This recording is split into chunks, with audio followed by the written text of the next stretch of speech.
Hello friends and welcome back to my YouTube channel, जहां हम continue कर रहे हैं अपनी साइंस सीरीज़ को, जिसमें हम 2 चैप्टर ऑलरेडी कंप्लीट कर चुके हैं, that is nutrition and digestive system. Nutrition में कौन से न्यूट्रिएंट्स हम इनटेक करते हैं वो हमने कंप्लीट किया। देन डाइजेस्टिव सिस्टम में उन न्यूट्रिएंट्स का हमारी बॉडी में जाने के बाद ब्रेकडाउन किस फॉर्म में होता है, किस फॉर्म में हम उनको कंज्यूम करते हैं, और फाइनली वो कैसे सिंपलर फॉर्म्स के अंदर कन्वर्ट हो जाते हैं, ये हमने देखा हमारे डाइजेस्टिव सिस्टम के अंदर कि कौन से पार्ट के अंदर वो किस फॉर्म में कन्वर्ट होते हैं, कहाँ कहाँ डाइजेशन का प्रोसेस होता है। अब उस न्यूट्रिएंट से एनर्जी प्रोड्यूस करने का काम कैसे होगा, वहाँ से एनर्जी प्रोड्यूस होगी with the help of oxygen. Like अगर आपको कहीं भी कुछ भी आग जलानी है तो उसके लिए क्या चाहिए, ऑक्सीजन का प्रेजेंट होना ज़रूरी है। अगर ऑक्सीजन कहीं पे प्रेजेंट नहीं है तो आग नहीं जलाई जा सकती। ऐसे ही किसी भी न्यूट्रिएंट को मेटाबॉलिक एक्टिविटी में एंटर करवाने के लिए और उसमें से एनर्जी को रिलीज़ करवाने के लिए, जो एटीपी की फॉर्म में एनर्जी निकलती है, उसको निकलवाने के लिए क्या चाहिए, ऑक्सीजन चाहिए। और इसी ऑक्सीजन के इनटेक और CO2 को एक्सेल करने के प्रोसेस को हम बोलते हैं रेस्पिरेशन, और this process is undertaken into the respiratory system. तो रेस्पिरेशन क्या होगा, gaseous exchange of oxygen and CO2। कहाँ कहाँ पे, हमारे लंग्स और हमारे सेल्स में, जो फाइनली क्या होगा, ऑक्सीजन का इंटेक करके CO2 को रिलीज करना। अगर बात करें some basic functions of respiratory system तो वो क्या क्या होंगे। First is respiratory system form the path through which the air passes from nose to lungs. अभी हमने क्या डिस्कस किया था कि रेस्पिरेशन क्या होता है, गैसियस एक्सचेंज। तो जो पूरा पैसेज होता है, जो पाथ होता है, वो हमारा रेस्पिरेटरी सिस्टम फॉर्म करता है, जिसके थ्रू हमारी गैस एक्सचेंज होती हैं। Next is exchange of gases during internal and external respiration is the major function of respiratory system. अब इंटरनल और एक्सटर्नल रेस्पिरेशन हम किस चीज़ को बोल रहे हैं, इंटरनल रेस्पिरेशन हमारे सेल्स के अंदर जो ऑक्सीजन और CO2 का एक्सचेंज होता है उसको हम इंटरनल कंसीडर करते हैं। और एक्सटर्नल क्या होता है, जो हमारा एनवायरनमेंट और लंग्स के बीच एक्सचेंज होता है गैसेस का। Next is the system also filters warms and humidify the inhaled air. इसका क्या मतलब है, जैसे ही एनवायरनमेंट के अंदर से, हमारे एटमॉस्फेयर के अंदर से ऑक्सीजन को हम इनहेल करते हैं तो वो ड्राई फॉर्म में होती है, और ड्राई फॉर्म में होगी, ऐसी इसी फॉर्म में अगर वो हमारे लंग्स तक जाएगी तो क्या करेगी, पूरे मॉइस्चर को कैप्चर कर लेगी और ड्राइनेस कॉज कर सकती है, इरिटेट कर सकती है हमारे रेस्पिरेटरी ट्रैक्ट को।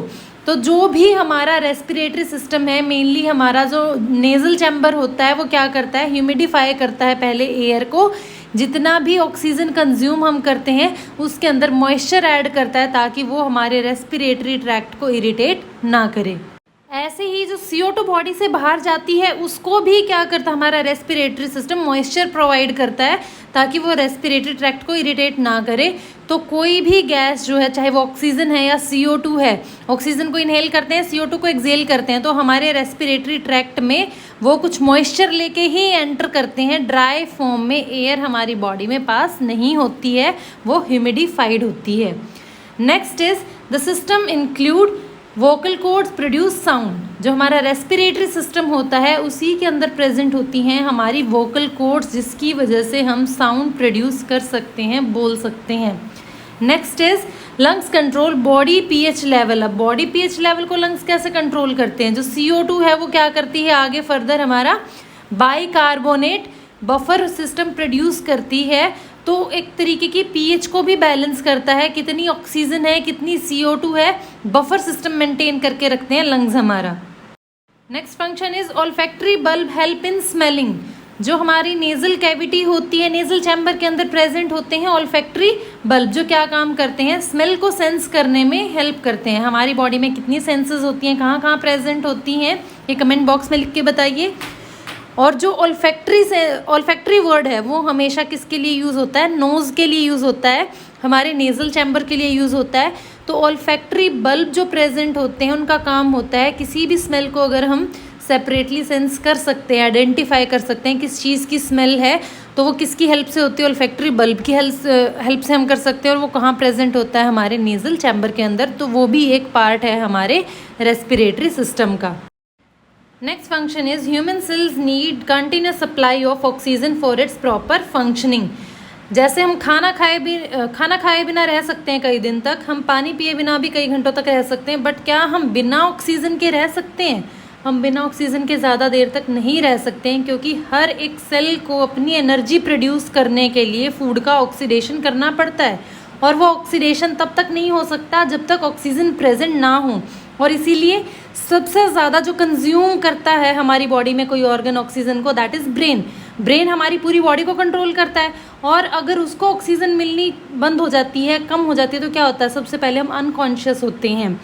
अगर आपने कभी नोटिस किया, अगर आप ज़्यादा देर तक एक ही पोजीशन में खड़े रहते हो तो क्या होता है कि ऑक्सीजन की सप्लाई कम हो जाती है ब्रेन तक, जिस वजह से हम अनकॉन्शियस हो जाते हैं। तो वो तो हम इनहेल करते करते हमारी बॉडी में डेफिशिएंसी हो जाती है।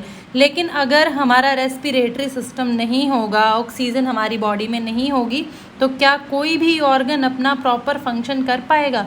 नहीं कर पाएगा। कोई भी ऑर्गन किसी भी तरीके की एक्टिविटी परफॉर्म नहीं करेगा, कोई भी सेल काम नहीं करेगा। तो किसी भी सेल को, किसी भी ऑर्गन को, किसी भी टिश्यू को अपनी प्रॉपर फंक्शनिंग के लिए ऑक्सीजन की कंटिन्यूस सप्लाई की ज़रूरत होती है, and that is due to respiratory system, जो हमारी बॉडी में ऑक्सीजन के लेवल को मेंटेन रखता है। Next is it eliminates CO2 as metabolic waste product. जो CO2 प्रोड्यूस होती है आफ्टर ऑक्सीडेशन ऑफ फूड, वो क्या एक तरीके का वेस्ट प्रोडक्ट है। अगर वो हमारी बॉडी में एक्यूमुलेट होता रहेगा, CO2 अगर एक्यूमुलेट होती रहेगी तो क्या होगा? It will cause acidity. ये हमारी बॉडी के अंदर pH बैलेंस को मेंटेन नहीं रहने देगी। ऐसे ही जो CO2 है, अगर वो एक्सेस में हो जाएगी तो ऑक्सीजन कैप्चर करने की जगह भी नहीं बचेगी। हीमोग्लोबिन जो है CO2 के साथ अगर बॉन्ड बना के रहेगा, उसी के साथ बाइंड रहेगा, तो ऑक्सीजन के लिए वेकेंट स्पेस नहीं रहेगा, ऑक्सीजन को कैरी नहीं कर पाएगा हीमोग्लोबिन। तो CO2 को बाहर निकालने का काम भी कौन करता है? हमारा respiratory system. And the last is exchange of gas between the atmosphere and human body take place during the respiration. जो अभी तक हम इतनी बार डिस्कस कर चुके हैं कि जो गैसियस एक्सचेंज है हमारी बॉडी में, intake of oxygen and exhalation of CO2, वो किसकी वजह से होता है? हमारे रेस्पिरेशन के प्रोसेस की वजह से होता है, और रेस्पिरेटरी ट्रैक्ट के थ्रू होता है। अगर हम एनाटॉमी ऑफ रेस्पिरेटरी ट्रैक्ट की बात करें तो स्ट्रक्चर के बेसिस पे हम उसको दो ग्रुप्स में डिवाइड कर सकते हैं। एक होता है हमारा अपर पार्ट और एक होता है लोअर पार्ट। तो अपर रेस्पिरेटरी ट्रैक्ट के अंदर कौन से पार्ट्स इंक्लूडेड होते हैं? हमारे nose, nasal cavity, sinus and pharynx, ये अपर पार्ट होता है। और अगर हम बात करें लोअर रेस्पिरेटरी ट्रैक्ट की, जो लोअर पार्ट होता है, उसके अंदर हम कौन से पार्ट्स को इंक्लूड करते हैं? लैरिंग्स, trachea, bronchial tree and finally lungs. ये हमारे लोअर रेस्पिरेटरी ट्रैक्ट के अंदर काउंट करते हैं हम इनको। और अगर बात करें हम फंक्शनल डिवीज़न की, कि फंक्शन के बेसिस पे हम अपने रेस्पिरेटरी ट्रैक्ट को अगर डिवाइड करें तो उसको भी हम दो पार्ट्स में डिवाइड कर सकते हैं। First is conducting portion and second is respiratory portion. Conducting portion किसको बोलते हैं? वो पाथ जिसके थ्रू हमारी गैसेस मूव करती हैं एक पार्ट से दूसरे पार्ट में, लंग्स तक पहुंचने में हेल्प करता है जो पार्ट। और रेस्पिरेटरी पोर्शन वो होता है जहाँ actual exchange of gases take place, जहाँ पे एक्चुअल एक्सचेंज होता है गैसेस का, ऑक्सीजन का और CO2 का, उस पार्ट को हम बोलते हैं रेस्पिरेटरी पोर्शन। तो कंडक्टिंग पोर्शन की हम बात करें तो कौन से पार्ट्स इसके अंदर आएंगे? Nose, pharynx, larynx, trachea and bronchi. और अगर बात करें रेस्पिरेटरी पोर्शन की तो इसके अंदर कौन से पार्ट्स आएंगे? Bronchioles, alveolar ducts and alveoli. Alveoli main site होती है जहाँ पे एक्सचेंज ऑफ गैसेस होता है। ऐसे ही ब्रोंकाई जो है ब्रोंकियोल्स के अंदर स्प्लिट होती हैं, और एल्वियोलर डक्ट जो फाइनली ओपन होती है हमारी एल्वियोलाई के अंदर। This is the respiratory portion of our respiratory system.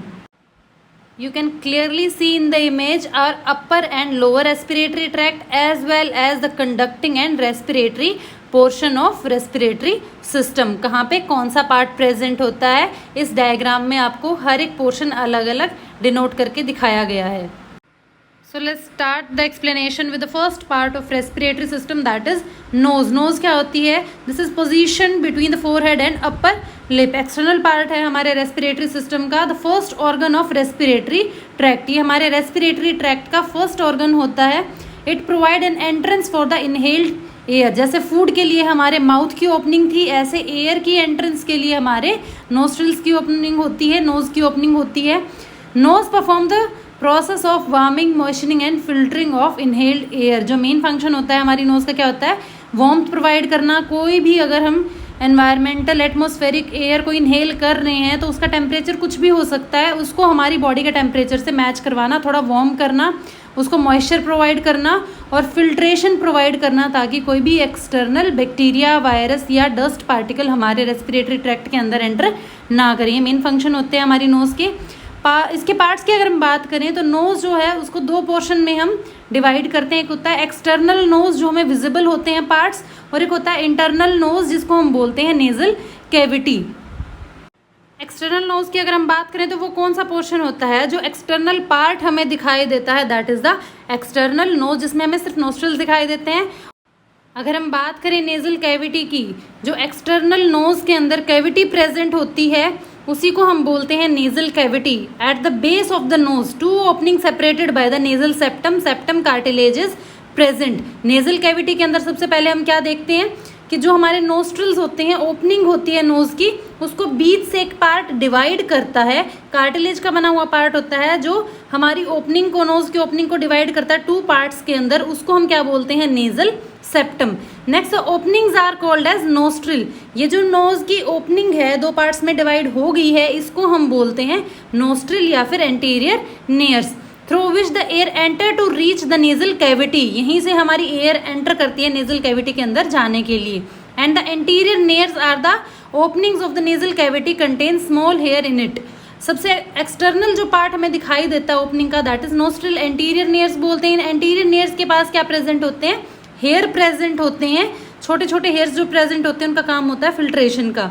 And the last is posterior nares are the nasal cavity opening in the pharynx. अब बाहर की जो तरफ जो ओपनिंग प्रेजेंट है उसको हम बोल रहे हैं एंटीरियर नेयर्स, मतलब आगे वाले, और जो पीछे की तरफ ओपनिंग होती है जो दूसरे पार्ट में ओपन होएगी नोज की, उसको हम बोलते हैं पोस्टीरियर नेयर्स। पोस्टीरियर मतलब पीछे वाला पार्ट, एंटीरियर मतलब आगे वाला पार्ट।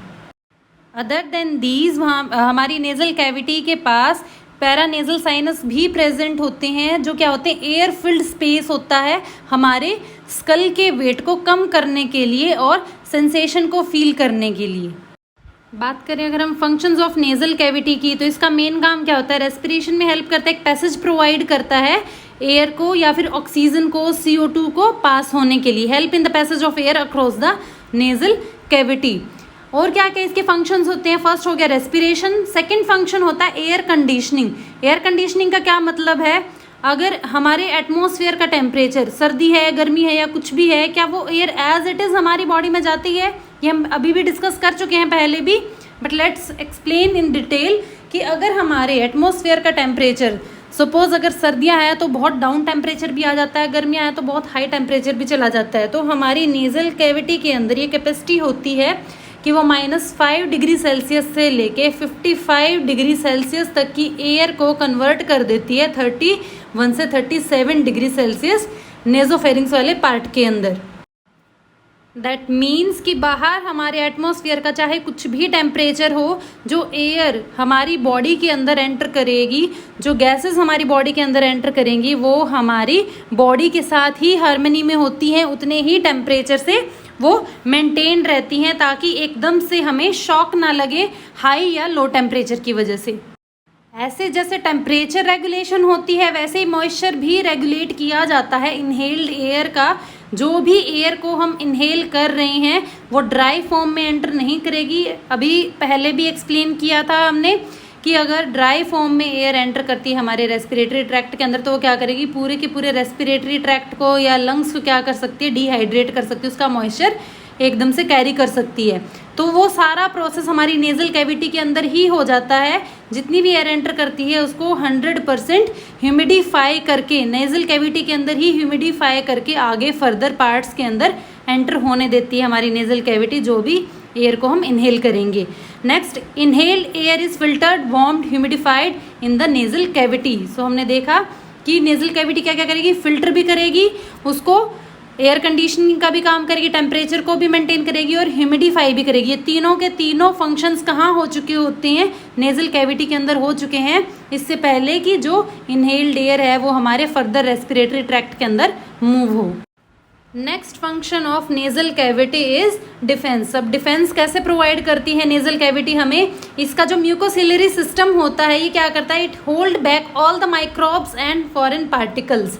जो म्यूकस और सीलिया प्रेजेंट होते हैं हमारी नेजल कैविटी के अंदर, ये क्या करते हैं? जितने भी माइक्रोब्स एयर के अंदर प्रेजेंट हैं या फॉरेन पार्टिकल है, डस्ट पार्टिकल है, उसको क्या करता है? वहीं पे रोक के रखता है, अंदर हमारे रेस्पिरेटरी सिस्टम तक इन्वेड नहीं होने देता है। नेक्स्ट, इनके अंदर एंटीबॉडीज और एंजाइम्स भी प्रेजेंट होते हैं म्यूकस के अंदर। Antibodies and enzymes present in mucus are active against bacteria. अगर कोई भी बैक्टीरिया हमारी बॉडी के अंदर एंटर करने की कोशिश करता है with the help of inhaled air, तो क्या करता है म्यूकस? जो नेजल कैविटी का म्यूकस होता है उसके अंदर कुछ ऐसे एंजाइम, डिग्रेडिंग एंजाइम्स प्रेजेंट होते हैं और एंटीबॉडीज प्रेजेंट होती हैं जो फर्स्ट लाइन ऑफ डिफेंस हमें प्रोवाइड करती हैं। वहीं पे उस माइक्रोब को, बैक्टीरिया को ख़त्म करने में हेल्प करता है। Next is the irritants are expelled from nose forcefully while sneezing. If you noticed ever कि बहुत ज़्यादा डस्ट होती है, कुछ भी इरिटेंट पार्टिकल है, तो क्या होता है? आपको स्नीजिंग स्टार्ट हो जाती है, छींक आनी स्टार्ट हो जाती है। तो वो क्या करती है? नेजल कैविटी वहीं से हमारे इरिटेंट पार्टिकल को क्या करती है? बाहर निकाल देती है नेजल चैम्बर से through sneezing. Next function is olfactory system recognise environment and food. Olfactory word मैंने पहले भी बताया अभी आपको कि किसके लिए यूज़ होता है? नोज़ के लिए यूज़ होता है। इसका काम होता है स्मेल को सेंस करना, हमारे आसपास के एनवायरनमेंट को सेंस करना स्मेल की हेल्प से, और फूड को सेंस करना, इसमें भी हेल्प करता है हमारी nasal cavity. And the last function of nasal cavity is speech. हमारे वोकल कार्ड्स, जो वोकल कॉर्ड्स होती हैं, वो हमारी वॉइस की जनरेशन में हेल्प करती है। तो उसमें हमारा नोज़ का भी रोल होता है। आप अपनी नोज़ बंद करके बोल नहीं सकते। बहुत सारे ऐसे वर्ड्स हैं, ऐसे अल्फ़ाबेट्स हैं जिसमें आपको प्रॉपर स्पीच के लिए हमारी नेजल कैविटी की भी रिक्वायरमेंट होती है। तो हमारी स्पीच जनरेशन में भी हेल्प करती है नेजल कैविटी। तो आज की वीडियो में हम अपने रेस्पिरेटरी सिस्टम को सिर्फ इतना ही डिस्कस करने वाले हैं। बाकी बचे जो फर्दर पार्ट्स हैं, जो अभी हमने स्टार्टिंग में डिस्टिंग्विश भी किए थे कौन से हैं, हमारा upper respiratory tract, lower respiratory tract, conducting है या फिर रेस्पिरेटरी पोर्शन है, वन बाय वन हम नेक्स्ट वीडियोज़ में उनको कवर करेंगे। तो उनको पूरा देखने के लिए आगे की वीडियोज़ का वेट करें एंड सीरीज़ को फॉलो करें।